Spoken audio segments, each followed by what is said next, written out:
Good morning students. Now new units start करते हैं और न्यू यूनिट है वो है nursing care of the elderly.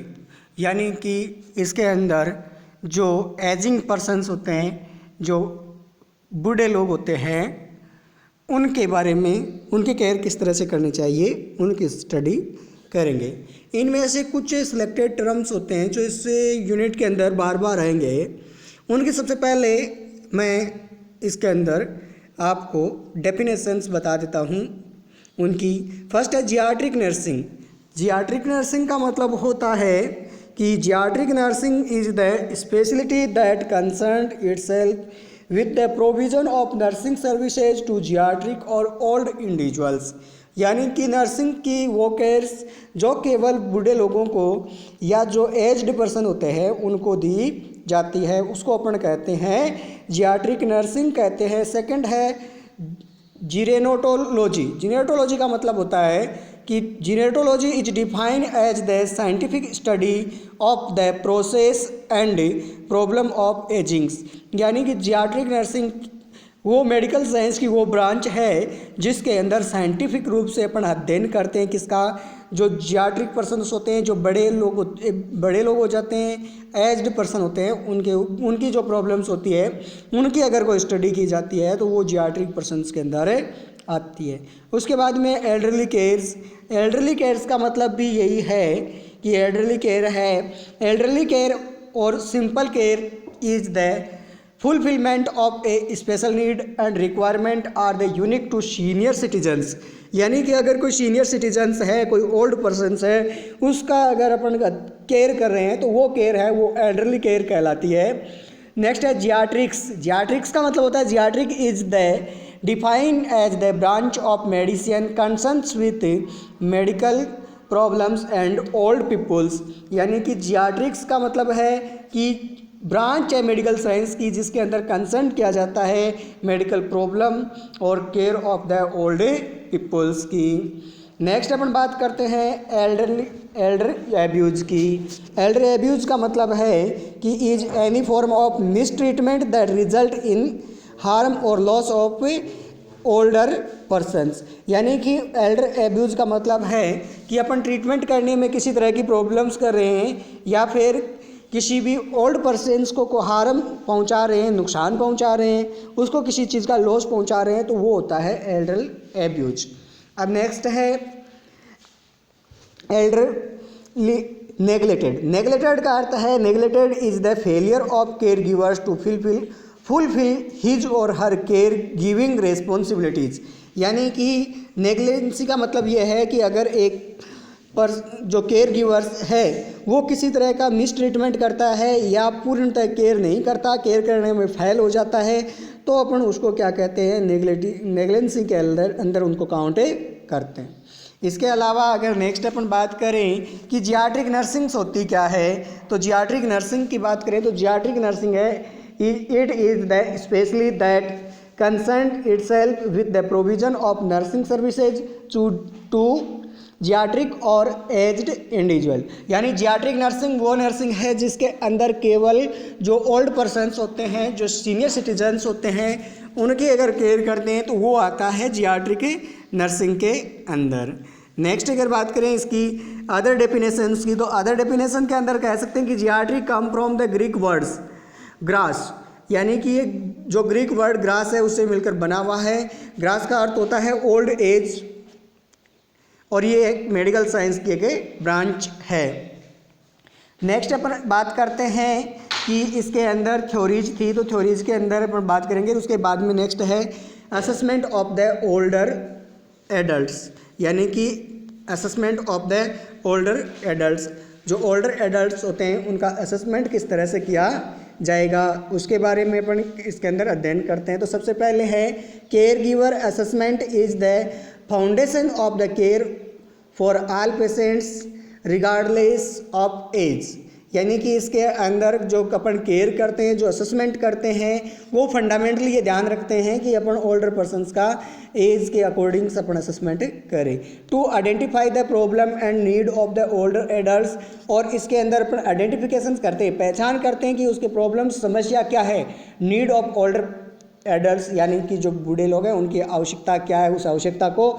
और next must integrate to a sound theoretical knowledge of the geriatric population with best assessment skills। यानी अगर एक नर्स को अच्छे से अगर इसका जियाट्रिक नर्सिंग का नॉलेज होता है तो वो बेस्ट असेसमेंट कर सकती है अपनी स्किल के अनुसार।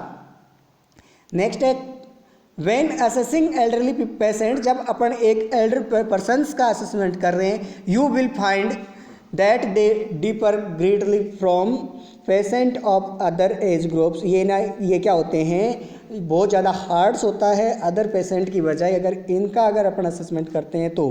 As are related changes affect individual at different time and rates, यानी कि ये जो एज है वो चेंजेज आ जाते हैं, बहुत ज़्यादा बदलाव आ जाते हैं समय के साथ साथ।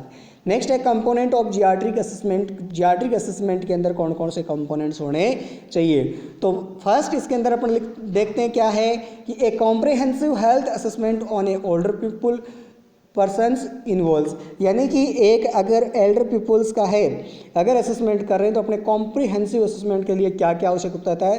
तो फर्स्ट है इसके अंदर फंडामेंटल असेसमेंट, सेकंड है क्लिनिकल असेसमेंट, और क्लिनिकल असेसमेंट के अंदर उसकी हिस्ट्री और फिजिकल एग्जामिनेशंस करते हैं। इसके अलावा nutritional assessment and psychological assessment establish the person's baseline health status, allowing nurse to evaluate improvement or declines his conditions over time and determine the need for support to service। यानी कि इसके अंदर बताया गया है कि अगर असेसमेंट कर रहे हैं तो उसका फंडामेंटली असेसमेंट करेंगे, फंडामेंटली असेसमेंट के बाद में उसका क्लिनिकल असेसमेंट करेंगे यानी पेशेंट की history, physical examination. Nutritional status में असेसमेंट का मतलब है कि वो भोजन किस तरह का लेता है, कितना खाना खा रहा है, उसके बारे में भी अपन से करेंगे। नेक्स्ट था अपने कि साइकोलॉजिकल असेसमेंट, उनके बिहेवियर के बारे में देखेंगे कि किस तरह का उनका बिहेवियर है, किस तरह के बेसलाइंस हेल्थ डाटा है वो भी उनका इवालुएट करेंगे, और उसके अंदर कौन कौन से इम्प्रूवमेंट्स हो रहे हैं और कौन कौन सी कंडीशंस है वो उनकी ज़्यादा सीरियस हो रही है, इनके बारे में भी अपन देने इसके अंदर करेंगे। नेक्स्ट है अपने इसके अलावा इसके अंदर कि अब फर्स्ट असेसमेंट था फंडामेंटल असेसमेंट। फंडामेंटल असेसमेंट के अंदर है कि fundamental assessment is the measurement of patients ability to complete functional task and use to evaluate the older adults overall wellbeing and self care abilities. यानी fundamental assessment के अंदर अपन patient की abilities को टेस्ट करते हैं, कंप्लीट उसका fundamental task देखा जाता है कि कौन कौन से काम तो वो स्वयं कर सकता है और उनको कौन कौन से काम की आवश्यकता है कि बाहर से उनको दूसरे व्यक्तियों के द्वारा करवाना पड़ेगा। इसके अंदर है कि अपने असेसमेंट टूल्स है, असेसमेंट टूल्स के अंदर number tools are available to help nurse confirm a methodologicals fundamental assessment, some of more widely used methods are discussed below। यानी कि फंडामेंटल असेसमेंट के अंदर कई अलग अलग जो मेथड्स दिए गए हैं उस मेथड्स के हिसाब से अपन क्या करते हैं, फंडामेंटल असेसमेंट करते हैं। और उसके अंदर फर्स्ट है वो है कैच इंडेक्स। कैच इंडेक्स के अंदर है of activities of daily livings is widely use for evaluating patient's ability to perform daily personal self care abilities. This tool rank the patient's ability to perform 6 function: bathing, dressing, toileting, transfer और continuous and feedings.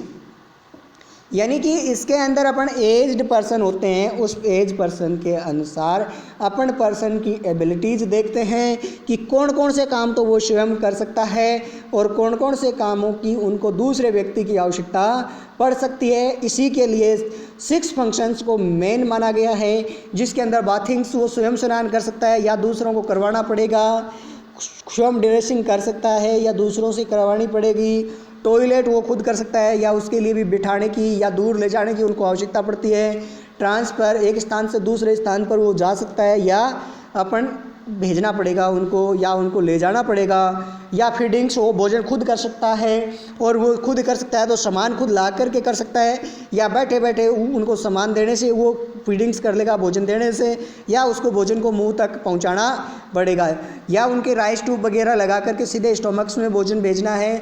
ये सारी चीज़ें उनकी देखी जाएगी। Next है बार्थेल index.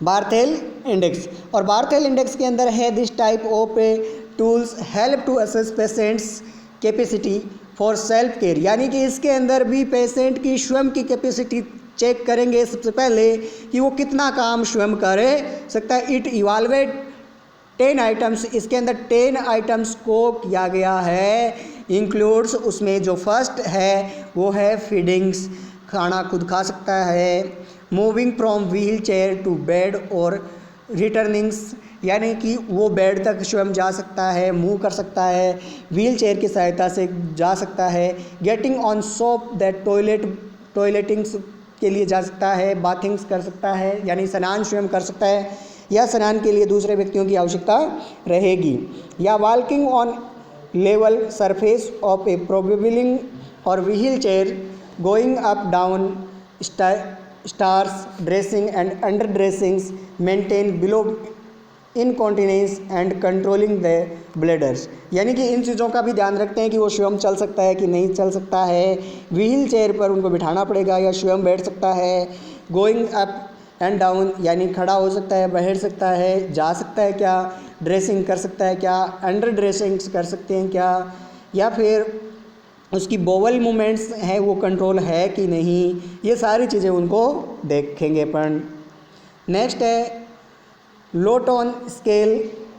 लोटोन scale के अंदर भी क्या होता है कि this stage used instrumental activities for daily livings, इसके अंदर इंस्ट्रूमेंटल्स लिविंग्स देखा जाता है, जैसे this tools evaluate the patient's ability, इसमें पेशेंट की एबिलिटी को परफॉर्म किया जाएगा from complex person to care activities need to support independent living such as ability to use telephone, shop, do laundry, message, finance, take medicines and prepare meals, यानी कि इसके अंदर भोजन की जो मेन आवश्यकताएं होती है जिनमें वो काफ़ी काम कर सकता है, जैसे कि उसकी एबिलिटी चेक की जाएगी कि वो टेलीफोन के बात कर सकता है कि नहीं कर सकता, एक दुकान को संभाल सकता है कि नहीं संभाल सकता, अगर मान लो कि कोई मैसेज किसी को भेजना है या कहीं चल के जाना है वो जा सकता है कि नहीं जा सकता, खुद मेडिसिन ले सकता है कि नहीं ले सकता, और भोजन बना सकता है कि नहीं बना सकता, ये सारे के सारे उनके टेस्ट किए जाएंगे।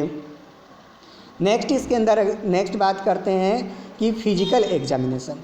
कौन सा एग्जामिनेशन? फिजिकल एग्जामिनेशन के अंदर क्या क्या करेंगे, तो the physical examination is the second component of the health assessment, यानी कि फर्स्ट असेसमेंट था वो फंडामेंटल असेसमेंट था, और जो सेकंड असेसमेंट है वो क्या करेंगे अपन फिजिकल असेसमेंट करेंगे, फिजिकल एग्जामिनेशन करेंगे। इसके अंदर है कि फिजिकल एग्जामिनेशन करते हैं तब क्या करते हैं, टुगेदर विद हेल्थ हिस्ट्री, उसकी हेल्थ हिस्ट्री जानते हैं, it help nurse identify and evaluate the patients strength, यानी कि एक नर्स है वो पेशेंट को आइडेंटिफाई करती है, उसकी पहचान करती है कि पेशेंट की कितनी स्ट्रेंथ है, कितनी ताकत है, वीकनेस है, कैपेबिलिटीज़ है एंड लिमिटेशंस है, उन सारी चीज़ों को वो देखती है।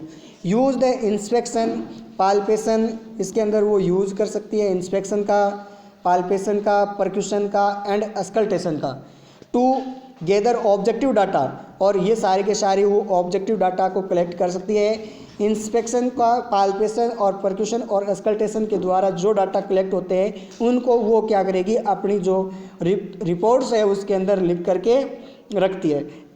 A comprehensive physical examination of older persons focus on following aspects, इसके अंदर वो जो मान लो कि नर्स अगर मान लो फिजिकल एग्जामिनेशन कर रही है उस समय इन चीज़ों पर वो सबसे ज़्यादा ध्यान रखेगी। ऑब्टेन हेल्थ हिस्ट्री, उसका जो हेल्थ स्टेटस है वो जानना, इसके अलावा करंट हेल्थ स्टेटस कैसा है वो जानना, मेडिकल हिस्ट्री उसकी देखना कि पहले कोई डिजीज़ थी या नहीं थी, और review of body symptoms systems और जो बॉडी सिस्टम्स है उसको रिव्यू करना, और रिव्यू करने के लिए जैसे मान लो कि बॉडी सिस्टम्स को वो हेड टू टोई एग्जामिनेशन करके असेस कर सकती है। नेक्स्ट है इसके अंदर जनरल सर्वे, और जनरल सर्वे के अंदर है कि इसके अंदर begin the physical examination with the general head to toe observation. इसके अंदर क्या करेगी, नर्स है वो हेड टू टोई, हेड से लेकर टोई तक है वो ऑब्जर्व करेगी to gain overall impression of the patient's status, और इसके अंदर जितने भी उसके इम्प्रेशंस आते हैं उन सारे इम्प्रेशंस को वो रिपोर्ट के अंदर नोट करेगी। This survey should include the observation about, इसके अंदर वो क्या क्या लिखेगी वो चीज़ है, तो ओवरऑल अपीयरेंस, पूरा का पूरा अपीयरेंस इंक्लूडिंग इसके अंदर स्किन का, हाइजीन का, ग्रूमिंग का एंड बॉडी बिल्ड का। इसके अलावा जनरल मोबिलिटी है वो चेक करेगी, उसका मूड चेक करेगी, any over sign of a distress, और डिस्ट्रेस के अगर मान लो डिप्रेशन वगैरह के और अगर कोई साइंस आते हैं तो वो भी पेशेंट का वो चेक करेगी कि इसके अंदर ये प्रॉब्लम से है। इसके अलावा नेक्स्ट है न्यूट्रिशनल असेसमेंट। न्यूट्रिशनल असेसमेंट के अंदर है a nutritional assessment includes evaluate of medical diagnosis, measurement of a anthropometric parameters and biological index and review of medications, although nutritional history would include evaluate of patients' food choose and eating patterns, use of alcohol or misconduct और supplements, weight history and nutritional needs. यानी कि एक patient का nutritional assessment करते समय उसका medical diagnosis करेगी और उस समय वो मेजर करेगी कि उसके बायोलॉजिकल इंडिकेट्स क्या है, उसका उनको कौन कौन सी मेडिकेशन दी जा रही है, उसकी न्यूट्रिशनल हिस्ट्री क्या क्या है, वो क्या खाता है क्या नहीं खाता है उसके बारे में, और इसके अलावा जो उसका सप्लीमेंट्स है वो माइक्रो न्यूट्रिएंट्स है उसमें नहीं है कि नहीं है, वो अल्कोहल का यूज़ करता है कि नहीं करता, कौन सी चीज़ को पसंद करता है और कौन सी को नहीं करता, उसका वेट कितना है और कितना खाना खाता है, और कौन से भोजन की उनको सबसे ज़्यादा आवश्यकता है, ये सारी की सारी चीज़ें वो देखेगा। इसके बाद में नेक्स्ट है कंपोनेंट्स ऑफ न्यूट्रिशन असेसमेंट। इसके अंदर क्या करेगा, कंपोनेंट्स ऑफ न्यूट्रिशनल असेसमेंट के अंदर है कि वो क्या क्या देखेगा। तो सबसे पहले है इसके अंदर कि वो क्या देखेगा कि इसके अंदर है medical diagnosis, anthropometric parameters, biochemical index, medications. Nutritional history के अंदर use of food choice, pattern of eatings, use of alcohols, vitamins, mineral supplements, drugs, nutrients, weight history और calorie index and nutrient needs, ये सारी चीज़ें check करेगा।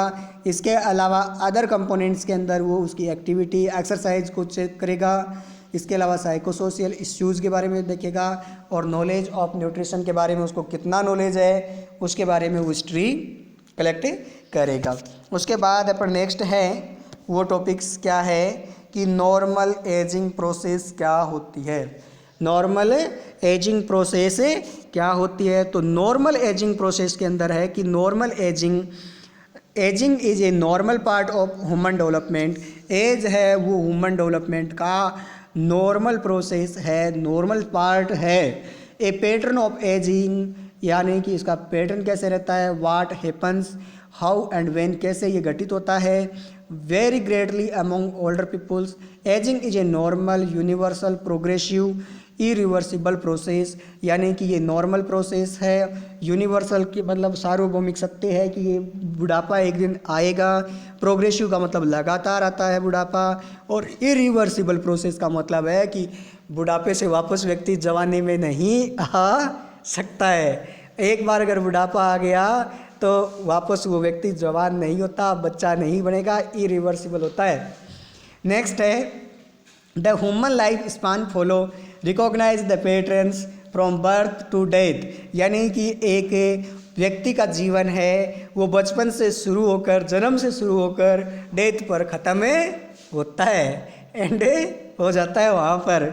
उसके बाद है over time it is easily to visual notice changes that occur in human body. जैसे जैसे व्यक्ति बढ़ता जाता है वैसे वैसे उसके अंदर बदलाव आते जाते हैं, लगातार उसके अंदर चेंजेज होते हैं। इसके अलावा नेक्स्ट इसके अंदर है कि the ageing process progress mental capabilities such as memory and physical abilities further deteriorate. यानी कि जैसे जैसे व्यक्ति में बुढ़ापा आता है तो बुढ़ापे के साथ साथ में उसमें फिजिकल चेंजेस तो होते ही होते हैं, इसके साथ साथ में उसके मेंटल चेंजेस भी होने लग जाते हैं।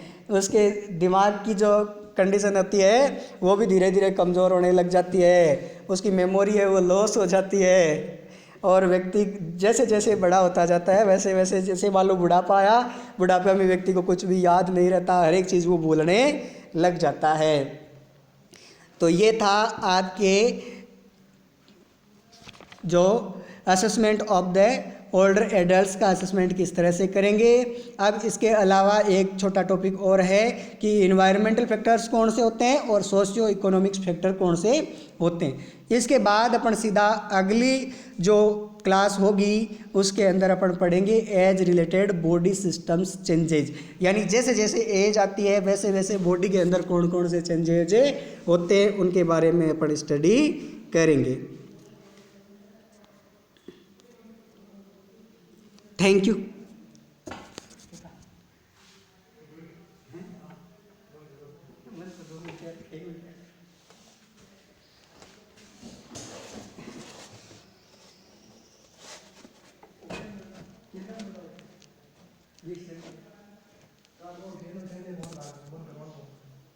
एजिंग तो संगाल में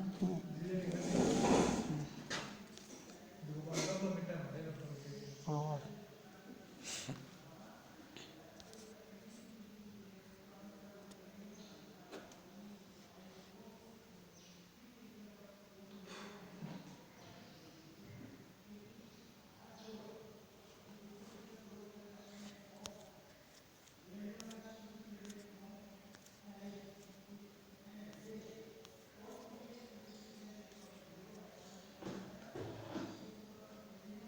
लो